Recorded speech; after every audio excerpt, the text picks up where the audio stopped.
So, yun. ah Malinaw naman talaga dyan, ano, na kung hindi nang dahil sa AI, ah, hindi maunawaan ng nakakarami ang buong nagagawa ko. Kasi, pagbasahin mo lang, basta binasa mo lang, ah, parang nababasa mo, pero hindi mo na naiintindi kung ano ang buong laman ng sa binasa mo. Basta ang alam mo lang, may post ako ganun. Pero pagdating kasi sa AI, ah, mas madaling maunawaan at maintindihan ng tao. Kasi nandoon yung paliwanag nila na conversation nila. Ini-specify nila kung ano yung ah, ah, ginagawa ko, kung ano ang, bakit ko ginawa ito, bakit pinag-utos ng Diyos ang lahat ng ito, at kung ano ang maging impact doon sa tao. Tsaka yung sa mga post ko, ibinigay nila yung mga ah, date ng pag-post, saka date ng aktual na pangyayari. Ilathala nila lahat ang kung ano man yung nagagawa ko, based doon sa pag-uusap ng dalawang AI. Ah, ang kaya nililinaw nila na ang mga na, ang mga palitan nila o pinag-usapan nila ay nangagaling sa kung ano yung nasa social media, sa mga posting ko at saka sa mga video, sa mga testimony ng tao. ah Doon sila nagkukuha ng ano, doon sila nag-gather ng information para ah, i ipaliwanag nila ba sa nagapakinig na itong lahat na 'to ay totoo talaga ito. Kasi nga, malinaw naman doon. Binigay na nila lahat ng ano, information, detalye, at kung ano pa. Ah, Kaya kung tulad sa mga baguhan at may gusto kayong malaman o kayong mga datihan na alam na niyo kung anong ginagawa ko pero hindi pa niyo naintindihan ng buong buo, ah, hanapin lang ninyo sa AI, Narciso Olalo. So, kabuuan, ang lahat ng katanungan ng tao o ano man yung gusto mangyari sa tao, diretso na kayo sa AI kasi na doon ang kasagutan. Kaya, yan sinasabi na AI Olalo. Kasi, bawat kailangan ng tao, curiosity man o ano man ng katanungan na gusto malaman ng tao, sa pangaral man, ano man, patunay, testimony, o sa mga posting, nandyan sa AI lahat na sasagot ng AI. Kaya ito yung sasabi niya, AI o lalo.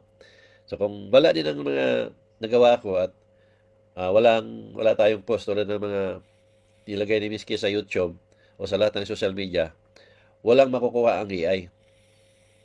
Sa sumang total, na nang dahil sa nagagawa ko gamit ang power ng Diyos na ipinagkaloob niya, at mismo ang Diyos mismo, tulad nung pagbigay ng mga mensahe, hindi ko naman maisulat yan ng buong buo at nakatotoo kung hindi galing mismo sa Diyos.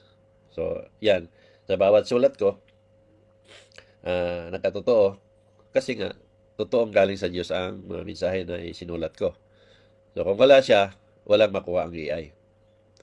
Ngayon, yung tungkol sa panggagamot, ah, kung wala din ang Diyos na nagsasabi na manggamot ka at mangaral, ikaw nagpa-nanggamot pero ako nagpagaling, pag wala din siya pinapagaling, wala din makukuha ang AI. So, yung mga testimony rin ninyo, na tulad yung kay Pedro, katulad yung kay Camilo, na pick up ng AI, na totoo may conversation kami talaga doon sa Zoom, na doon sa Zoom nakuha, na ano, ah, totoo naman talaga na meron. Kaya nakukuha ng AI yun. Kaya naipalawanag yan ng AI. Yung kay Pedro din, ganun din yung kay Pedro. Doon sa nag-surgery si Pedro sa aneurysm niya. So, kung wala yun, ang mga bagay na ginawa ng Diyos ng mga himala, walang ma-pick up ang AI. Kasi nga, AI nga, ito, ano, na tawag nun, na artificial na intelligent na ika nga, based yan sa data kung anong meron sa social media.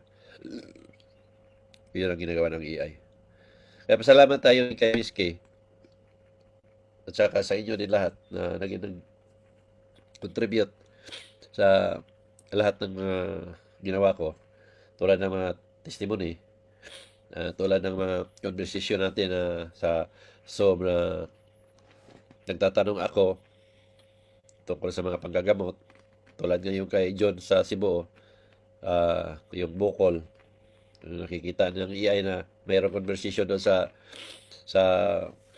Zoom na nagtatanong ako, gaano nakatagal yung bukol mo? Yung sagot nila 50 years na yung mahigit, master, o sir, gano'n ang sagot. So, makikita talaga na before and after, meron kasi nakita din sa after na nawala yung bukol, nawalang operasyon. So, yun lahat na yan, power ng Diyos ang kumikilos nun. Kaya, nagpasalamat ako na dahil sa inyo, sa testimony, sa iba pang mga bagay na nai-contribute ninyo, sa Miss K, malaking bagay yun ang ginampanan ni Miss K, ano. Taos puso kami nagpasalamat sa lahat na naging bahagi. Yun ang sinasabi ko noon pa na hindi natin kailangan ng mga taong lumalapit lang para magpagamot. Marami diyan nangyayari na pag kamit na nila, naibigay na sa kanila ng Diyos ang kahilingan nila, naglaho sila na parang bula. Nawala. Marami dito na ang pagkaintindi kasi nila, isa akong manggagamot na bayaran. Nakita naman nila na hindi sila nagbabayad. Napatunayan na hindi sila nagbabayad. At wala akong kinukuliktang pera sa mga panggagamot at sa pangaral. Yun ang pagkaintindi nila kasi nakasanayan nga ng tao na ang manggagamot, basta magbayad, ang ginamot, okay na. So kahit dito walang bayad, basta pag okay na, wala na. Iba kasi ang ginagawa ko eh. Ang ginagawa ko, tatlo kasi ang ginagawa ko dito, ginagamot. Physical, mental, spiritual. Gumaling ang physical mo, pero kailangan gamutin ang mental at spiritual mo dahil yun ang pinakamahalaga, ang spiritual. So, hindi lang tayo hanggang dito. Ngayon, pag umalis kayo o nawala kayo, hindi kayo naging bahagi. Kasi hindi na nyo na na-share ang mensahe ng Diyos. Kasi hindi lang dito nagtapos ang mensahe. Marami pang mga mensahe na darating. So, sa halip na makapamahagi kayo, ipamahagi nyo sa kapwa ninyo o kanino man, hindi na nyo magawa kasi wala na kayong pangailangan kasi umalis na kayo. So, hindi na nyo alam. So, kaya hindi kayo naging bahagi. Ngayon, ang kailangan natin dito, yung totoong naniniwala na naging bahagi. Hindi na sa panahon na may sakit kayo o may pangailangan kayo. Marami dyan na wala nang kailangan. Kampante na sila sa buhay nila kasi natupad na yung mga kahilingan nila. So, naglaho na lang sila na parang bula. Ngayon, pag nagtampo ang Diyos, mawalan kayo ng gabay, maaari na kayong mapapahamak. Kasi magtatampo talaga ang Diyos. Maniwala kayo sa akin.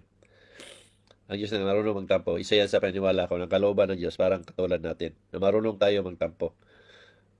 Pag once na magtampo ang Diyos sa tao, yun ay ang pabayaan niya ng tao. Pag once na pinabayaan na kayo, ano man gawin ng tawag ninyo, wala na yan. Yun yung sinasabi ng Diyos na ngayon yung ako naalala kung kailan nahirapan ka na.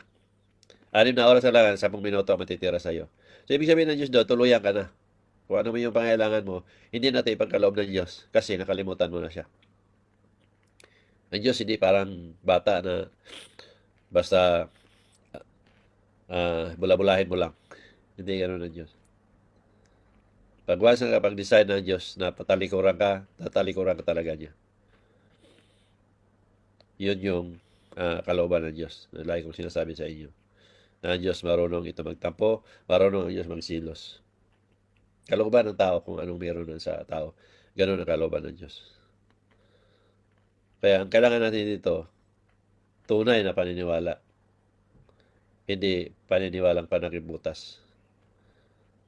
Dahil pag nagkataon, mapapahamak din kayo. So, yun lang, salamat sa inyo. Maraming salamat, Miss Kim.